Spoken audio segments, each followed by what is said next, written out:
وحشرف وين نوعه عاوة إنا إذا كلاسوا قيب قالوا مناسبة دان أفريقيا إيا عشرة بأسوق جرته أي نوع سمايين دقموين كا وذجري دركيلي إيو بلشدة لبداس دقمو runtii munaasabadan casho sharafta iyo afurka waxaa loola jeeday in halkan lagu wareejiyo hortiina lacagihii wadadiina lagu dhisayay ee aad adinku soo ururiseen laguna wareejiyo shirkaddii dhismaha waday ee kulmiye waxaan rabaa inaan idin xasuusiyo wadada waxaa laga soo bilaabay dhismaheeda isgoyska korontada oo aan filayo inaad dhammaantiin wada taqaaniin waxay maraysaa meesha la yidhaahdo tabakaaya madow warkaas run ma yahay halkaas ayay maraysaa wadadii laamiga ahayd waa intaasaa la dhisay marshabiyoodigeediina waa la dhisay sida ugu fiican iyo shirkadda ugu fiican ee dhismo waxaan rabaa inaan idiin sheego dhismahaas inta hadda la dhisay laamiga ma jiro $1 1 senti wax lacag ah oo ay ku bixiyeen dadka ku nool labada degmo lacagtaas waxaa iska kaashaday inta hadda la dhisay maamulka gobolka Banaadir iyo rugta ganacsiga Soomaaliyeed oo gudoomiyihiisii uu halkan taagan yahay lacagihii adinka la idinka qaaday waa kuwa hortiina aan ku wareejinay ujeedaduna ay tahay wadada inta dhiman in la sii wado wadadu waxay tahay dhirirkeedu la dhisaayo 3 kilomitir iyo 800 oo mitir oo macnaheedu tahay 4 kilomitir oo 200 oo talaab dhiman waxaa hartay markaa 1 kilomitir iyo 800 oo mitir ama 1800 oo talaabo ayaa dhiman marka laga bilaabo tabakaaya madow ilaa isgoyska xoosh intaas dhiman ayaa laydinkaga fadhiyaa inaad dhammaystirtiin maamulkiinnii iyo shirkaddii kulmiye ee dhismaha waddada waday waa joogaan waxay noo sheegeen maamulku muddadii ay ku jireen ururinta lacagta guddigii laamigaas dhismihiisa idin qaabishanaa iyo maamulka labada degmaba bulshadu inay shaki ka muujinayeen oo qaarkood ay lahaayeen ma cadda halka lacagtaanu ay ku socoto ma cadda in la iska qaadanayo lacagta in wax naloo kugu qabanayo reer dharkeylayna ay yidhaahdeen horaaba lacago kale naloo kaga qaaday oo aan waxba naloo kugu qaban laakiin waxaan idiin xaqiijinayaa guddoomiyaasha wadajir iyo dharkeyley oo mas'uul nooga ahaa ururinta lacagtan ayagaas iyo guddigii aad la soo baxdeen ama aad soo xulateenba waxaan anagu ku qabnaa kalsooni 100% ah waa dad wanaagsan aan aaminsannahay inay ammaanada siday tahay ay u gudanayaan haddii uu jiray shaki inuu intaas ku baxaan rabnaa leesigama soo qoran meeshay waxay ahaayeen 2 guddoomiye degmo laydin soo xulo bini aadamku ma dhammaystirna khalad waa imaan karaa haddii aad khalad aragteenna ma rabno inaan khaladkii ku difaacnay waa noo soo sheegi kartiin laakiin annagu wanaagaan ku naqan waxaan rabnaa marka in kalsooni la helo shilinkii adinka idinka soo baxa waxaa lagu wareejinayaa meel fagaare ah si aa u heshaan waddo laami ah oo nadiif ah oo aan hubo inaad in badan ku taamayseen waddadii aad ku taamayseen waa taas bilaaban meel dhexe maraysa bilow ma aha meel dhexe maraysa dhamaystirta adinku qaar badan oo idin kamid waxay lahaayeen noo ogolow annagaa dhisanayna wadada annagaa dhisa karna annagaa lacag haysana noo dhagax dhig bas sidaasay lahaayeen kuwii sidaas lahaana fircoonidii waa la waayey markii hawshii bilaabatay malaa waxay is yidhaahdeen kuwaana bilaabay ha dhameeyaan miyay islaayeen ma garanayo waxaan rabaa marka inaan sidaas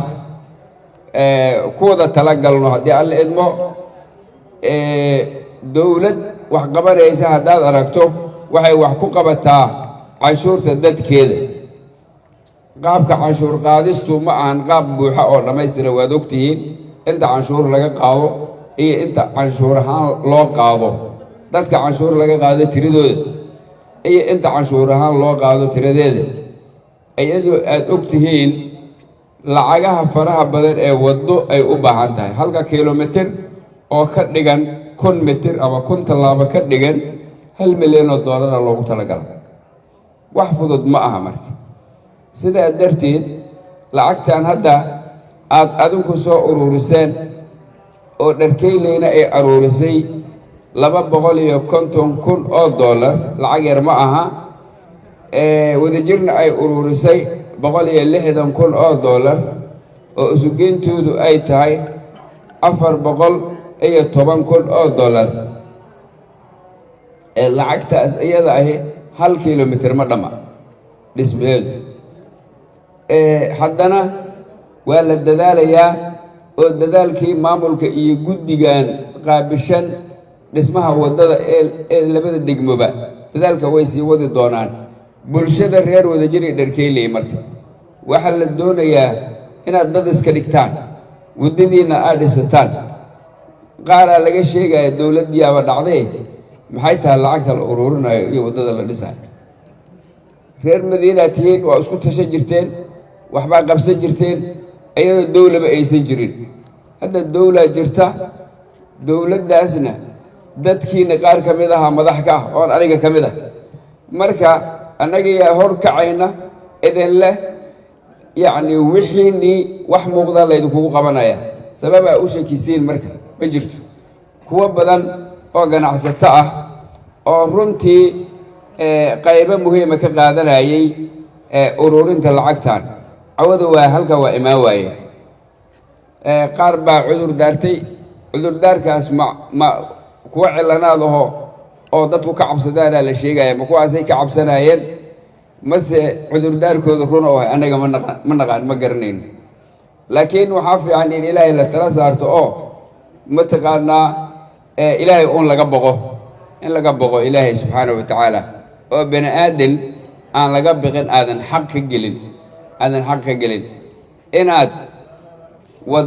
waddadaadii gurigaaga hormaraysay ee la'aanteed ay dhiiqo ahayd oo biyo wasaqu ay yaaleen inaad hagaagsatoo dhisato dabcan alla ka furasho maaha dembi ma aha sidaa darteed waxaa xaqa ah oo wanaagsan in lagu dhiiradaa la rabaa oo aan laga shakin waxaan rabaa markaa bulshadiinnan reer wadajir iyo dharkeyley gaarsiiya fariintan dadka bulsho weynta labada degmo degan waxaa la rabaa inta dhiman inaad dhammaystirataan haddii alleedu inaad dhammaystirataan maamul aad leedihiin annaga waa joognaa garabkiinaan taagannahay maamulka waa garab taagannahay waa idinla shaqaynaynaa haddii alla idmo annaga reer madiine ah naga qaata yacni qaaraanka naga qaata laakiin dad iska dhiga oo inta dhiman dhammaystirta inta hadda dhisan 1 shilin kuma lihidiin $1 kuma lihidiin waa laydin dhis marka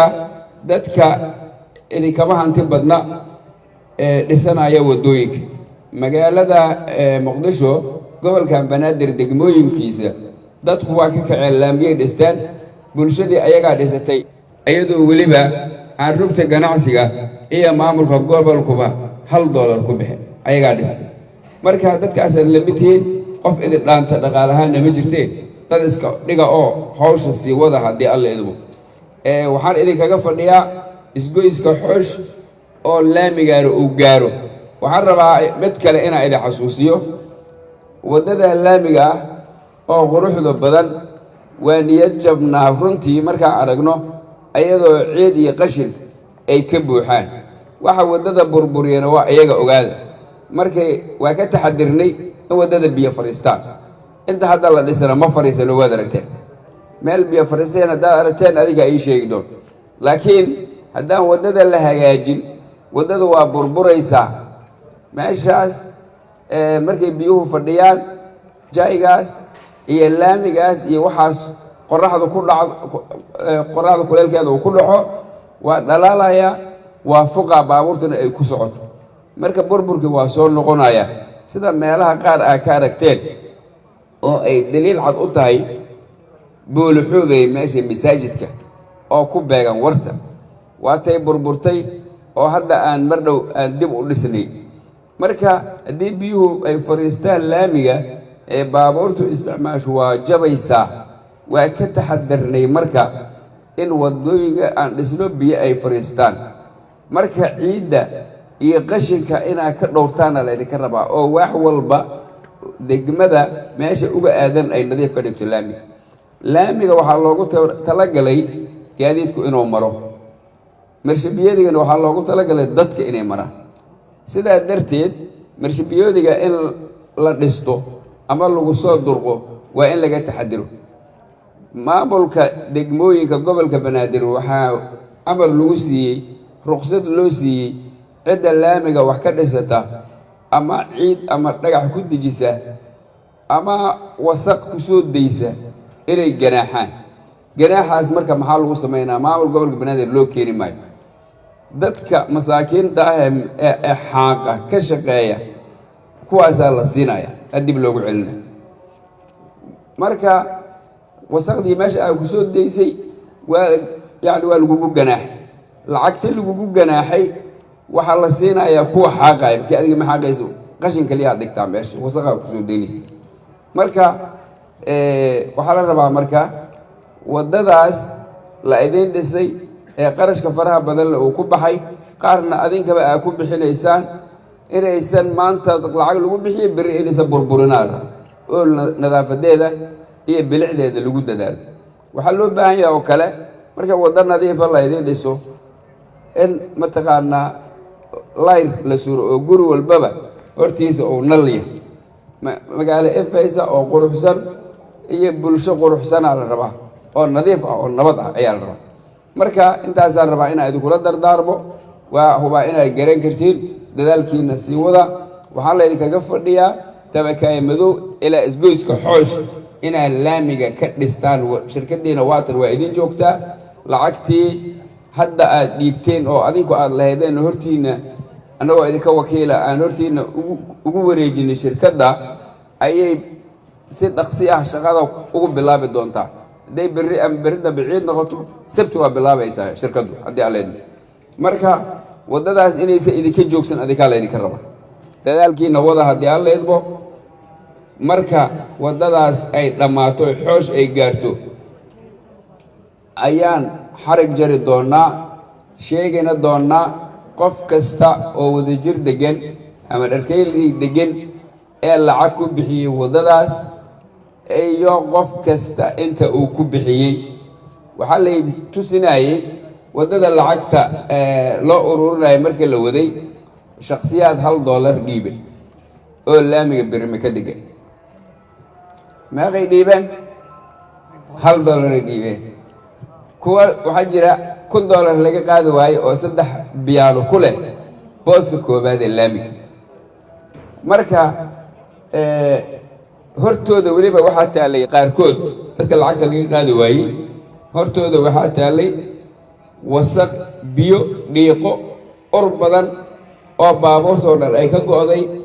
oo sanadka ama xilli roobaad ha ahaato ama xilli jiilaal ha ahaatee aan gursan ayaa hortaallay.